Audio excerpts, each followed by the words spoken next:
Hi, I'm Rianka. I am the creator and host of 2050 TrailBlazers.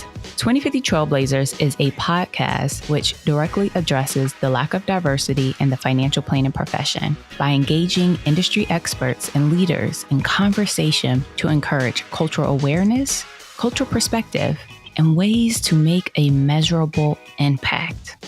What you're about to listen to is an extended audio clip from my interview with Angela Moore. Somehow the tables are turned and I am the one being interviewed. Take a listen. So did you study financial planning in college? I did. I think I was one of the lucky ones who found financial planning. I stumbled upon it when I was in college. And so my career started when I was in college. Well, the reason I asked that is because I didn't have that same experience and I didn't really know what all was out there in the financial planning industry. And so when I started at a brokerage firm and I didn't know that there was anything else. That's all I knew.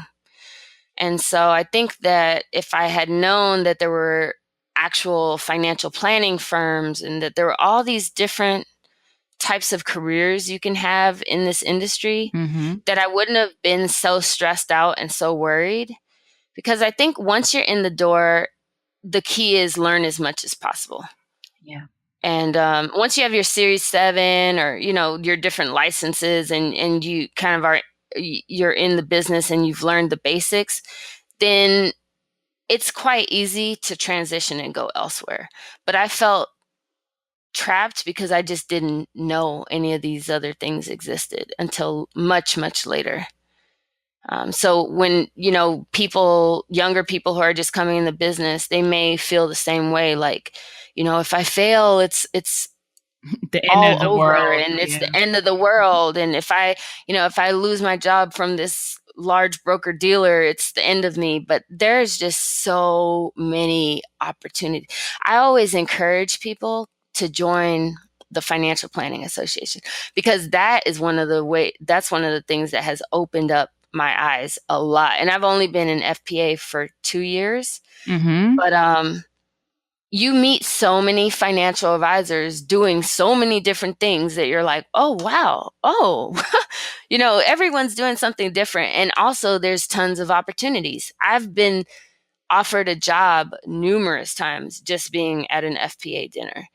So I think people who are feeling stuck and trapped or scared and fearful, surround yourself with other advisors. And the best way to do that is probably through FPA or other organizations like it, where you can be around other financial advisors and listen to their stories, because you'd be surprised what all is out there and what you can do with your licenses, especially if you get that CFP. Oh, yeah.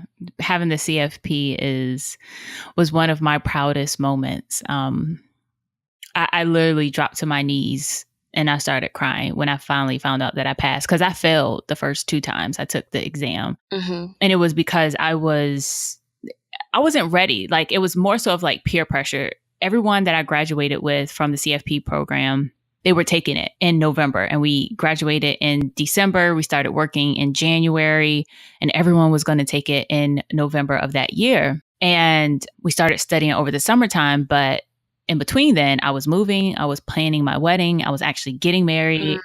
But I was just like, oh no, like I can do it all. I can still do this. And when you take the CFP exam, life is on pause except work. Yeah. But life goes on pause. Brunches, pause. Friends, pause. Yes. Everyday conversations with your mom or dad, pause. Have them every other day. But your family needs to understand that you're going into a season of your life where you have to just focus on studying. It's work and studying. That's it. And I'm so appreciative. I had such an supportive husband who I failed, he picked me up. I failed, he picked me up. And then I paused for a couple of years where I was just like, all right, just like what you were saying, let me just be a sponge and just learn. And the 3rd time I took the exam, everything was on pause. Like, I was like, all right, I'm not getting married again. Reggie's still around. Reggie's still here. I'm not getting married. We're not moving. Because at that time, I think a year before we bought a house. So like nothing. It was just perfect timing. So I was like, all right, I'm gonna just start studying. Actually, it wasn't perfect timing. My Nana was sick. And everyone who knows my story knows my Nana is Yes. the person in my life. And it was in 2013. And every time I started studying, I prayed. And so that was a difference of before. Before it was just going with emotions. Before I started studying and after I studied, I prayed. Lord, give me the wisdom, give me the guidance, help me see things I didn't see before. Please, Lord, let me retain everything that I need to retain. Please guide me as I study. That was my prayer every time. And when I finished, I just thanked him for giving me the wisdom to study how I needed to study, to highlight what I needed to highlight, to circle what I needed to circle, and have me retain it. And let me tell you, Angela, when I took that exam, I went in there March 2013. It was in the Embassy Suites in Washington, D.C. I thought I was going to get kicked out of the exam. This is when it was paper. So back in my day. Oh. This is when it was a 2-day, 10-hour exam. I thought I was going to get kicked out because I was laughing. I literally knew all the answers. The clarity. I was laughing because I'm like, how did I fail this before? And it was because I wasn't ready. Right. I felt the same way. I guess I got in there and it was almost, I had studied so well that the questions seemed easy. And I thought it was that they were trick questions. Right.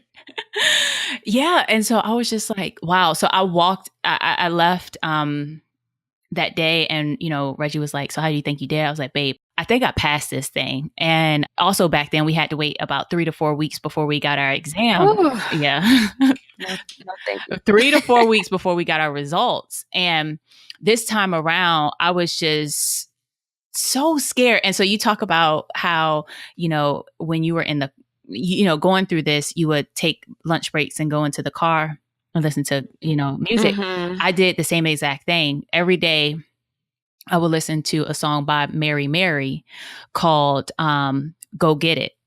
And it says, go, I cannot sing. So I'm not even about to try. I was about to play myself. I was legit about to play myself. Oh, that's funny. But it's a verse. It's a verse that she... I was legit about to play myself, but I'm not. So I'm going to say the words.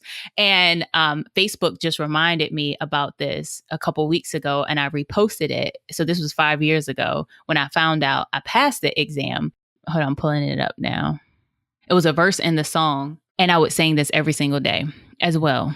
And it says, you've been qualified with his mercies multiplied. You cannot be denied because you're finally certified. It's official. Go ahead and testify. He's going to bless you. You going to bless him. Now God be glorified. All right. I just played myself right there, but I love it. But it was the words I needed. So Angela, when I got that email that I had finally passed, I literally dropped to my knees because God doesn't call the qualified. He qualifies the called. And I felt like this is a profession that I've been called to. And I tried to leave this profession so many times earlier on in my career because I felt like I didn't fit in or I was failing this exam. And so maybe that's a sign that I shouldn't be here. But really it was God saying, I'm going to use you for greater. Like I've given you a purpose and your story of failing the exam is going to bless someone else. I didn't understand it at the time because it was just like, why me? And I graduated, high in my class and like all of this. And I'm just like, so why me? Everything came so easy to me before, but with this, it was so much harder. And so now, like when I tell people I'm a CFP, I hold that with so much pride. And then also maybe like 2 weeks later, maybe a month later, after I found out I I passed the exam, my Nana passed away. Mm. And I honestly think she was holding on. For one, because if she would have passed, Angela, while I was studying for that exam, I would have given up. Mm-hmm. I would have quit. And she literally held on. And I was so excited to tell her I passed. And she couldn't speak. She had so many strokes at this time, but I could just see the happiness in her eyes. And then she passed away a few weeks later, and I was just like, thank you, Nana, for holding on. Yes. It's like I always say that you have angels on earth. Oh God, she is still my angel. Mm-hmm. It's been 5 years and it's still so fresh, but yeah. Yeah. It's the work that goes into it, and it's a life-changing moment in a way to know that you accomplished it. But like you said, taking the time to pray, and it's like the mindfulness and intentions, and then really putting energy towards it, and then doing the work, of course. Right. And then having support, like you said. It's not easy. It is not. But once you pass, it is like one of those major accomplishments, because more than anyone else, how much time went into that. Yes. And what you went without for months. Yes. Yes. And, there's a story behind every CFP mark. Every person that holds the CFP mark, there's a story behind it of the sacrifices that we put in. Like CFP it's like tangible. Anytime I do personal finance, my Nana is like sitting right next to me. Yes. And what she went through because of the lack of knowledge, I'm pouring my experience into my clients. And so, yeah, like this CFP mark, it means so much to me. And I literally, and I'm remembering like this was yesterday, I was talking to my mother-in-law and I was on my knees crying. I was literally on my knees crying. Like, finally. Yes. Finally. It's amazing. All right. Well, didn't expect that to come out.